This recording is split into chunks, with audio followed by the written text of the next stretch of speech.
नमस्ते सभी को स्वागत है मेरे यूट्यूब चैनल मैथमेटिक्स बंगो शिक्षा में। मैं अमित। तो आज हम बात करेंगे हाउ टू स्कोर 70 प्लस और you can say that 60 plus in mathematics in WBJE 2021 में। तो वीडियो स्टार्ट करने से पहले मैं एक चीज़ क्लियर कर देना चाहूँगा कि मैं बंगाली में ही बात करता था, तो आप लोगों की बहुत सारी रिक्वेस्ट आए कि सर बंगाली में नहीं हिंदी और इंग्लिश में बात कीजिए तो फिर हम समझ सकें। तो इसीलिए मैं इन वीडियो में बंगाली में नहीं हिंदी में बात कर रहा हूँ। तो कुछ गलत सलत हो गया तो पहले से ही माफ़ी कर देना प्लीज़। तो अभी के लिए मैं हिंदी में वीडियो कर रहा हूँ कि मैं जो बोल रहा हूँ बंगाली में तो आपको समझ में नहीं आ रहा है, इसलिए हिंदी में बोल रहा हूँ। क्योंकि बंगाली स्टूडेंट्स को इतना ज़्यादा दिक्कतें नहीं आएगा, क्योंकि हम सभी हिंदी नहीं बोल सकते तो क्या है हिंदी समझते हैं। तो इसीलिए मैं ट्राई कर रहा हूँ हिंदी में जितना अच्छा बोल सकूँ तो बोलने के लिए। तो कुछ फंबेल होगा बीच में, तो कुछ मतलब क्लियर नहीं होगा, तो उसको ज़रा रीएडजस्ट कर लेना आप लोग, ठीक है। तो मैं आज की वीडियो स्टार्ट करता हूँ। देखिए, मैथ में स्कोर करना बहुत ही ज़रूरी है आपके रैंक के लिए, क्योंकि मैथ ही 50% स्कोर कर लेता है आपका जो टोटल मार्क्स है इनमें, क्योंकि मैथ ही 100% की पेपर आता है 2 घंटे। तो इन मैथ में आपको जो आएगा 50 मार्क्स का जो क्वेश्चन है वो 50 MCQ है। तो MCQ तो सभी है, 50 मार्क्स आपका एक नंबर का क्वेश्चन मिलेगा। 50 क्वेश्चन 50 इंटू 150 हो गया। और बाकी का जो 25 क्वेश्चंस है उन सभी क्वेश्चन में 2 मार्क्स होगा, एवं अंत का जो क्वेश्चन है 10 क्वेश्चन तो वो होगा नेगेटिव मार्किंग, नहीं होगा उन क्वेश्चन में। तो मैंने पहले भी कह चुका हूं, क्योंकि आपको ये ध्यान में रखना चाहिए जो मैथ एक बार आपको अटक गया तो उनको छोड़ दीजिए। क्योंकि इन चक्कर में क्या होता है, जब लास्ट का जो मैथ होता है जिसमें नेगेटिव मार्किंग नहीं होता है तो उन मैथ तक हम पहुंच ही नहीं सकते। तो ये है फर्स्ट स्ट्रेटेजी, जो आप लास्ट में शुरू करें, लास्ट से शुरू करें, जो जिनमें नेगेटिव मार्किंग नहीं है वहां से शुरू करें। और आप चाहते हैं तो पहले से शुरू करना तो 1 नंबर से शुरू करें। तो जिन आपको मैथ में 2 मिनट का ज़्यादा लग गया और 5 मिनट का ज़्यादा लग गया तो वो छोड़ दीजिए, नहीं होता है तो बाद में दिखा जाएगा। तो आप सभी को अटेम्प्ट कर सकते हो और एक बार देख सकते हो तो देख लो। मेरा मानना यही है, जो आपके पास 2 घंटे है इनकी जो टाइम जो सीक्वेंस है वो आप पहले से अरेंज करके जाओ। पहले 5 या 10 मिनट रखो कि पूरा प्रश्न देखने के लिए, और जो कर सकते उसको टिक करने के लिए। लास्ट का जो 25 क्वेश्चन है वो पहले मार्क करो, किन किन क्वेश्चन में हम कर सकते हैं। और लास्ट का तो 10 और 15 क्वेश्चन तो ऑब्वियसली पहले आपको करना चाहिए, क्योंकि उधर कोई नेगेटिव मार्किंग नहीं है। अब कर लिया 10 मिनट आपका जो वेस्ट कर लिया, उनमें आप एक स्ट्रेटेजी तो क्रिएट कर लिया जो आपका बाद में हेल्प होगा। क्योंकि ये जो 2 घंटे है, 1 घंटा आपको देना पड़ेगा 50 क्वेश्चंस के लिए और 1 घंटा आपको देना पड़ेगा बाकी के 50 मार्क्स के लिए, मतलब 25 क्वेश्चंस के लिए।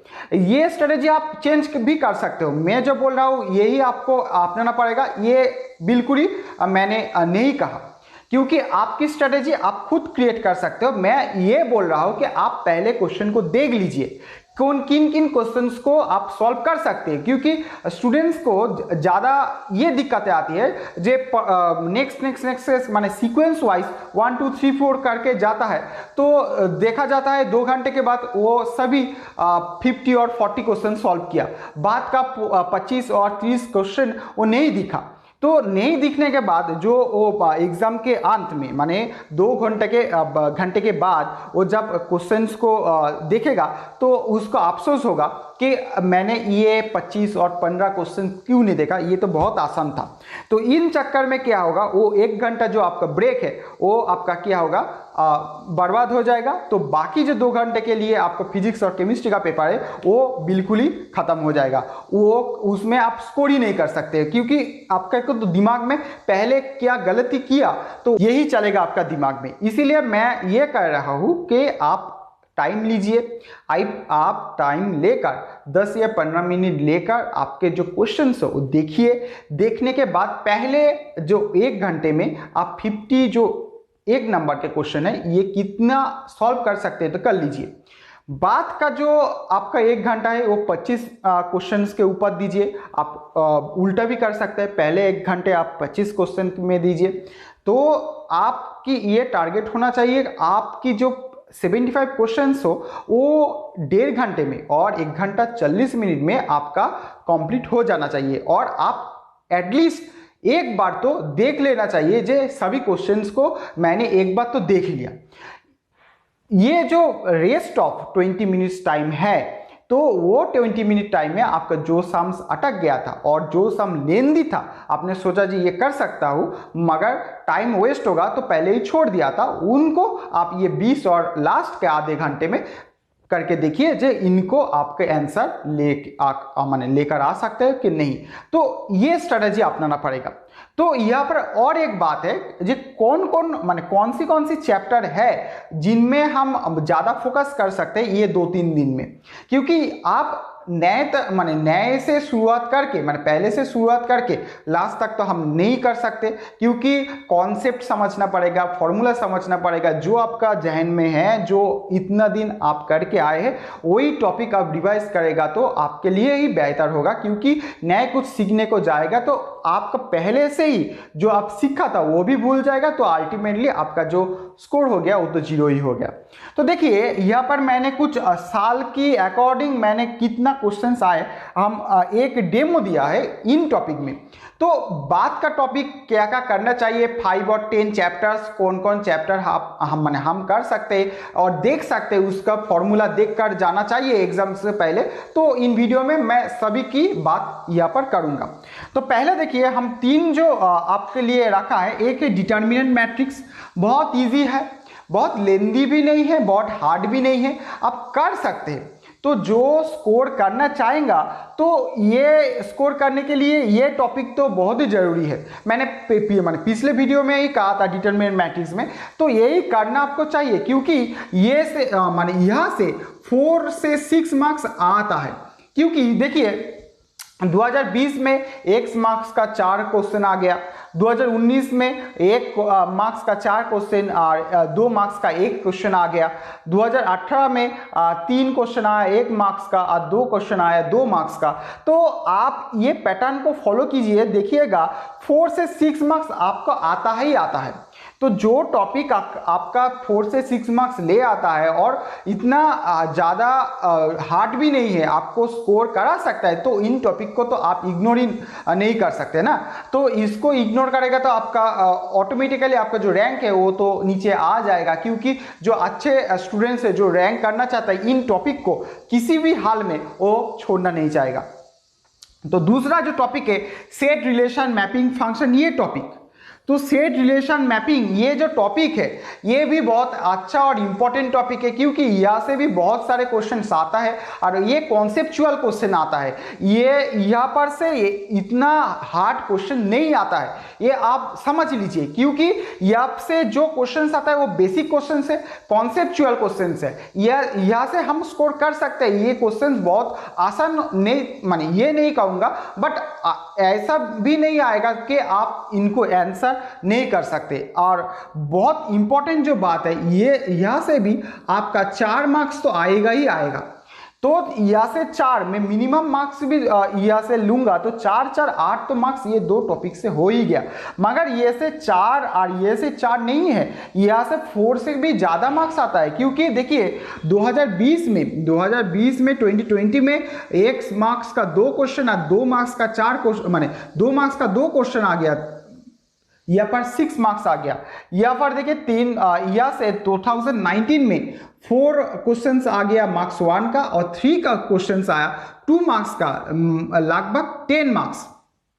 और 2018 में क्या हुआ, 2 मार्क्स का 2, 1 मार्क्स का 3, लगभग 8 मार्क्स आ गया। देखिए देयरफॉर हम ये क्या कह सकते हैं कि 6+ score from set relation mapping function यहाँ से आ सकता है।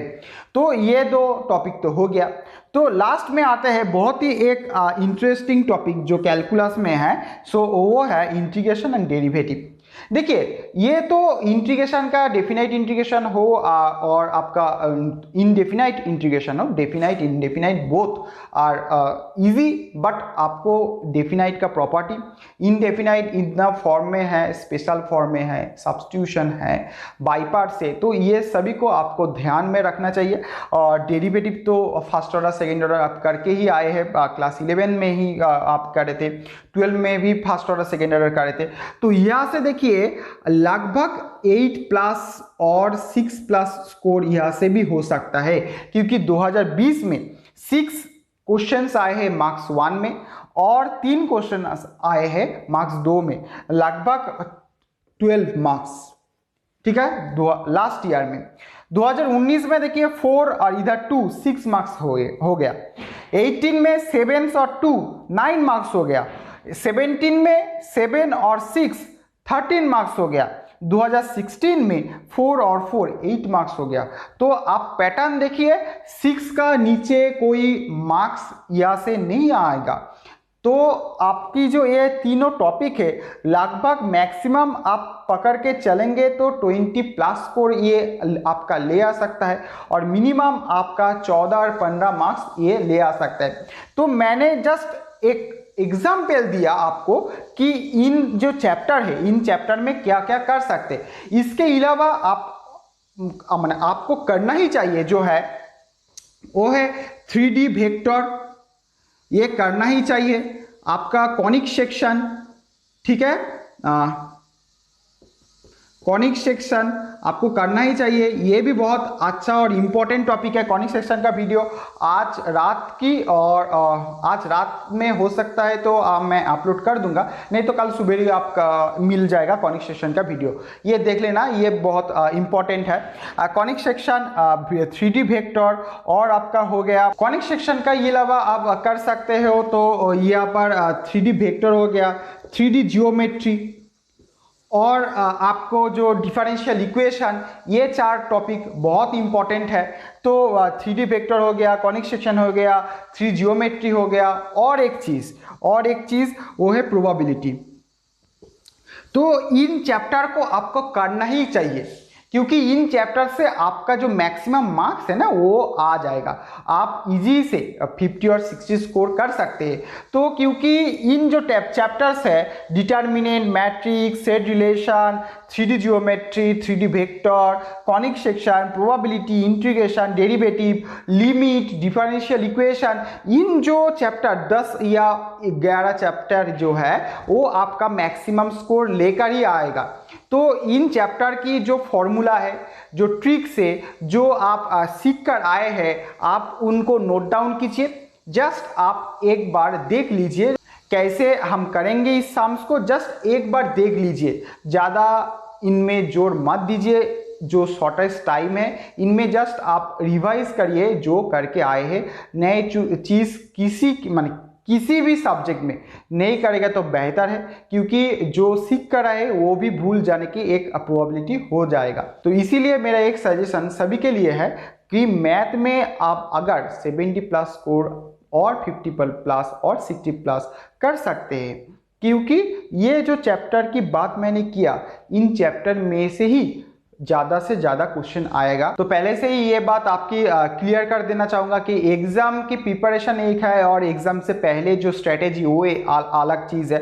तो स्ट्रेटेजी कीजिए, आपको कौन कौन चैप्टर अच्छा लगता है, 5 या 6 ईयर क्वेश्चन सॉल्व कीजिए, उनमें क्या दिक्कतें आ रही है उनको सॉल्व आउट कीजिए, क्वेश्चन पैटर्न को फॉलो कीजिए, और आप जो आपका जो फॉर्मूला है वो इन एक खत्ते में और पेज में लिख कर रखिए, रोज़ देखिए। जस्ट यही डेली रूटीन बेसिस करिए, क्योंकि और 3 और 4 दिन का बाद ही एग्जाम है, ज़्यादा स्ट्रेस मत लीजिए। मैं ये सोचता हूँ जो प्रिपेयर करके आए सभी लड़का और लड़की 50 स्कोर के ऊपर, माने 50 प्लस के ऊपर स्कोर कर सकते हैं। उनमें सभी में ये एलिजिबिलिटी है कि 50 प्लस तो सभी करेंगे जो इतना दिनों से हार्डवर्क कर रहा है।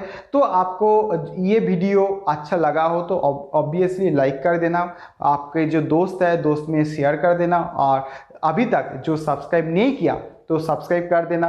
तो वीडियो के एंड में वही चीज़ कहना चाहूँगा।